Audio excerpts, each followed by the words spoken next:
Up to now, we've been using very simple data types, including integers, floating point numbers, Boolean, complex numbers, and strings. An example of the latter is the string hello world. What's interesting about string variables is that they are a sequence of elements, and in this case, our sequence contains 12 separate elements for the letters of hello world plus the space between the words. Similarly, the advanced data types which we'll look at next, including lists, tuples, and arrays, contain multiple elements. And of course, these elements can be a mixture of our basic data types, including integers, floats, and strings. Firstly, let's look at lists. Lists essentially contain a sequence of basic data types. The contents of lists can be changed. That is, lists are mutable, and indeed they can be extended to create even longer lists. Tuples, on the other hand, are not mutable. Like lists, they are a sequence of basic data types, but the contents cannot be changed. This enables tuples to be much more secure and safe from accidental changes, and indeed computations are more efficient compared to lists, since the contents or the memory demands of tuples are already defined. While lists are defined using square brackets, tuples are defined using curvy or round brackets. Again, similar to lists, you cannot use tuples to perform any mathematical calculations except for basic concatenation. Arrays are more powerful data types that can contain multiple dimensions of basic data, including ints, floats, and strings, although it's worth noting that, of course, with strings, you cannot perform numerical calculations. The contents of arrays can be changed, i.e. they are mutable, but not extendable. So once you've got an array defined in terms of its size, you cannot extend it to create a larger array. Arrays are provided by the NumPy module in Python, and the NumPy function array enables you to specify the size of your array that you want to create by providing the numbers of rows or columns required. Notice here that the contents of the function must involve square brackets to surround the definition of all the rows. This is a 2D array, and we can use an example here creating a 2D array of 3 rows. So the rows for definition are horizontal and the columns are vertical. Here we have a 3x4 array, so it's a row by column standard definition. As mentioned earlier, math operations are possible with arrays, such as raising it to the power of 2. Here in this example, you can see that the contents of each row and column are squared. Next, let's look at indexing. The position of the different elements in all of these data types can be referred to as the index. For example, looking at our original list A, we define the first element as index 0 and the final index 4. This list has 5 elements from 0 to 4, and we can list them one by referring to the index. Notice here that the index is always shown in square brackets, and the final element can be called using index -1. If we go beyond the size of the data type, we have an index error returned, such as index 5 is out of bounds. So this is a typical error if you go beyond the size of your data type. For an array such as C, we have 12 elements, but it's two-dimensional, i.e. we have 3 rows and 4 columns. Using indices for arrays is very similar, except for each dimension we can specify 0 to the final index. Again, as before, you can use the shortcut -1 to reference the final index. Again, if you go beyond the size of the array, you will get an index error out of bounds message. These data types that have multiple elements, we can slice or select a range of elements from within them. This is achieved using a colon symbol. When slicing a list, for example, like A, we can start with showing the full list using a colon symbol. Next, to slice from index 2 to the end, we have index 2 colon. Notice here that we're now missing the values 1 and 2.5. These have been sliced out. We can also slice from the beginning to some defined index by reversing the order. So :2 takes us from the beginning to the third element. There are a number of built-in functions that we can use to describe or determine the parameters of these data types. The first built-in function you'll use quite a lot, it's len for length, and it's the length of the data type. Next, there is a sorted function to arrange the elements in increasing order, together with functions to determine the minimum, maximum values of the data type. You can also delete individual elements, or indeed convert from between these different data types using the list, tuple, and numpy functions. So depending on your requirements, you can change between the different data types. For example, if you wanted to perform some calculations with your list, you could convert it to an array using numpy.array and hence perform some mathematical work. For numpy arrays in particular, there are a number of functions that come when you import numpy as a module. These include functions to define new arrays, such as linspace, which creates a linear space of values, or arrange, which does something similar, except you can define the interval between the values. The numpy function full enables you to create an array containing all the same value. For initializing arrays for numerical work, you might want to use zeros or ones, which creates a specified array containing ones or zeros.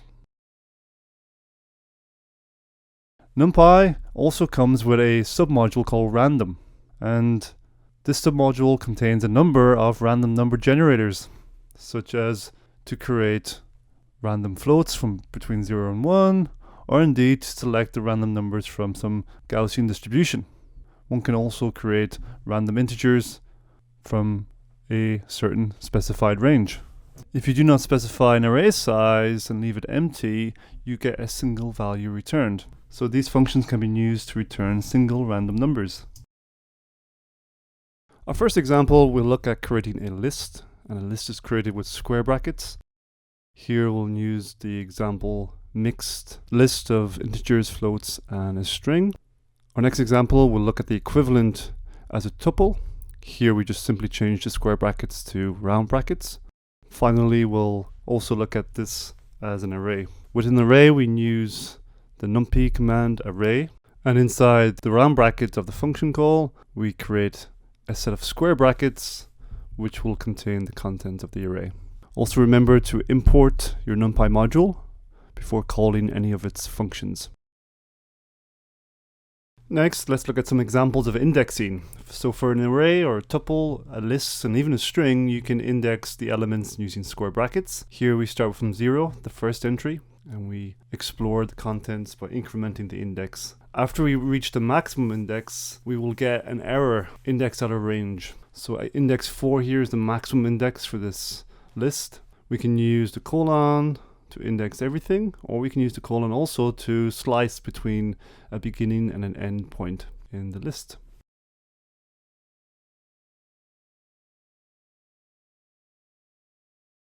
The index -1 refers to the final element in the data type. We can also slice from the beginning to a specific index, and conversely from a specific index to the end.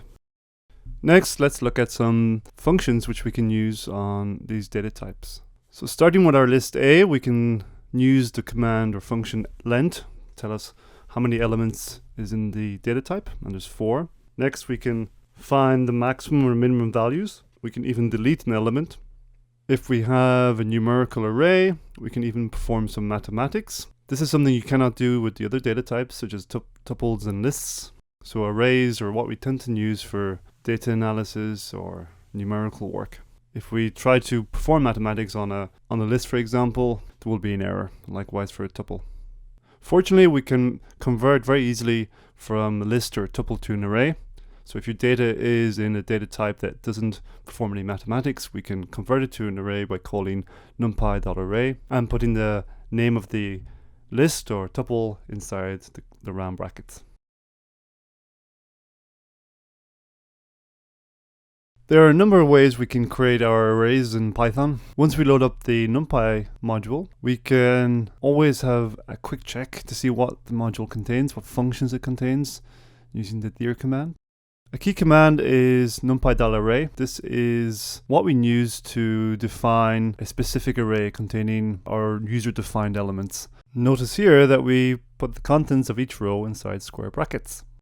There are a variety of other ways we can create our arrays. We can specify that we would like an array with a certain size, and we can fill these arrays with either ones, for example. Here we've got numpy.ones, and now we have a simple one-dimensional array of ones.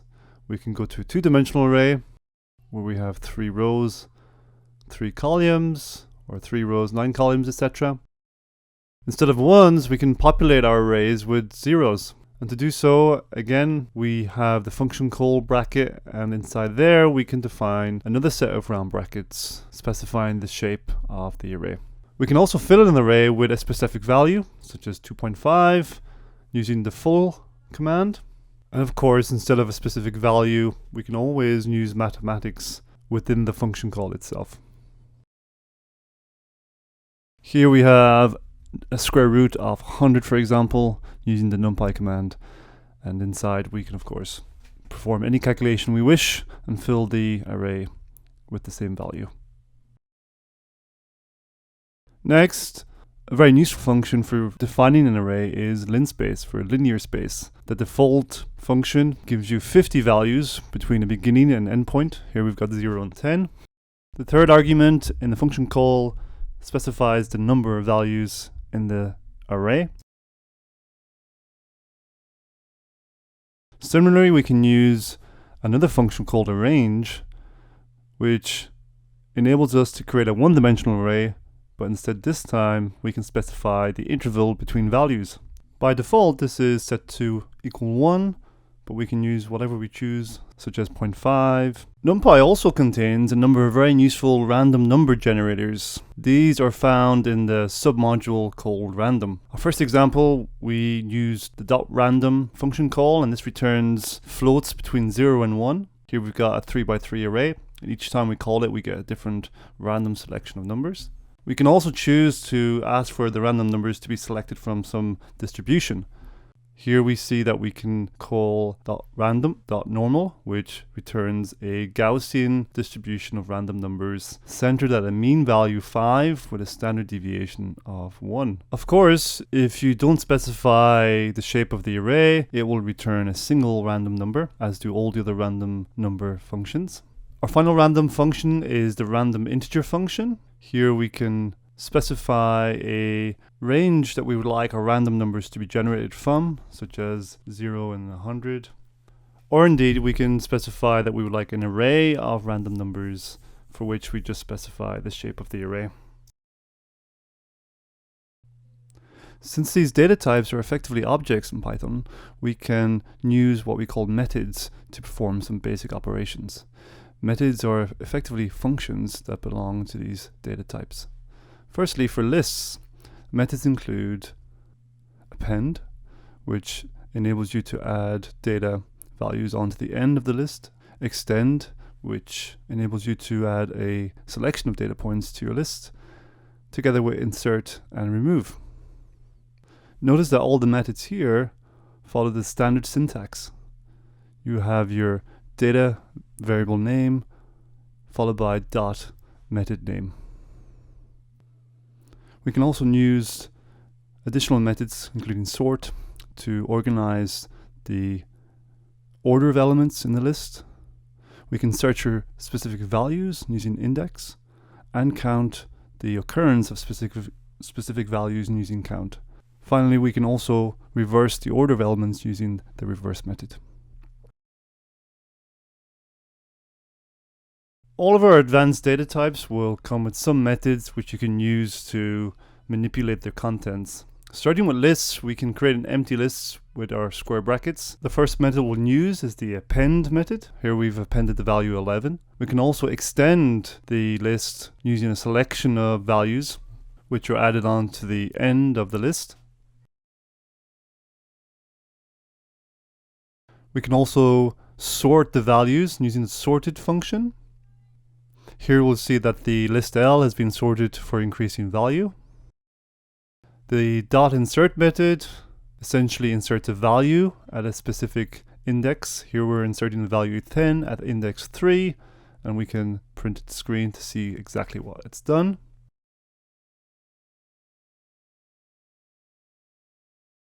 We can also search our list for a specific value using the index method. Here we've searched for 11, and that's at index 5. And of course, if you search for a value that isn't in the list, it will of course return an error. We can also remove specific values using the remove method. Here we've removed the value 10 from the list. And of course, if it's not contained in the list, we'll have an error again. Here we've removed the value of 11.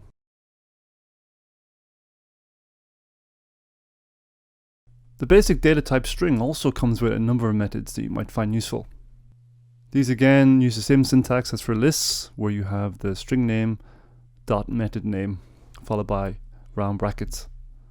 For strings, since they contain letters and symbols, we can use methods to capitalize these symbols or change them from lowercase to uppercase and vice versa. There are also a number of other methods for strings that test them for their contents. These include the alphabetical or numerical type characters, and indeed these methods return a boolean true or false depending on the contents of the string. We have a number of useful methods for string variables. If we create a string such as a name, our string methods essentially enable us to capitalize or change the case of the string characters. In this case, we can use the .upper method, and this capitalizes all of the string characters. Next, we can use the equivalent lower method, and as you'd expect, it converts all of the characters to lowercase. The title method essentially capitalizes the first letters of each word in the string, and the swap case does what it says on its label, essentially inverts the case of the characters. So if they're lower, they're capitalized, and if they're capitalized, they're converted to lowercase. There's also a number of Boolean methods to test the contents of the string, such as is it an alphabetical string? And these Boolean methods return true or false. Since our string name has a space in it, it's not alphabetical, but we can use the .replace method to search for the space or the empty character and replace it with nothing. So we can remove the space, and hence our name now is fully alphabetical. Finally, arrays also have a selection of methods that you may also find useful. Again, you use the same syntax as before, where you have the array name followed by dot method name and curvy or round brackets.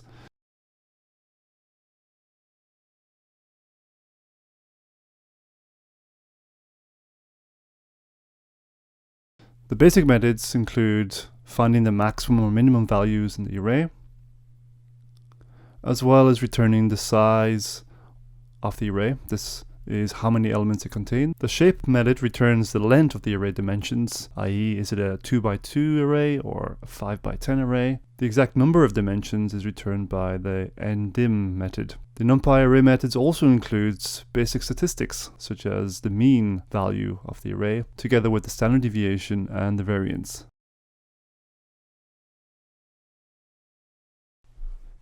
NumPy arrays also come with a selection of methods.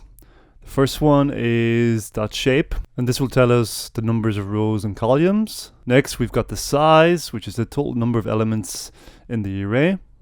Here we have 20 elements in our simple array. There's also a number of methods for statistics to calculate the mean, standard deviation, and the variance. If we create a random distribution of values in our array, we can check that the mean is, we can call the mean method, and that tells us our average value is around 5, which is what we'd expect from our random array.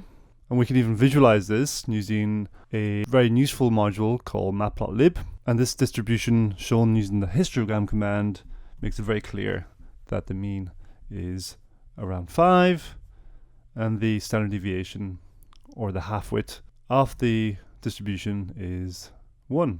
We can of course use our methods to perform our calculations, such as calculating the error on the mean using the standard deviation, square root of the number of elements in our array.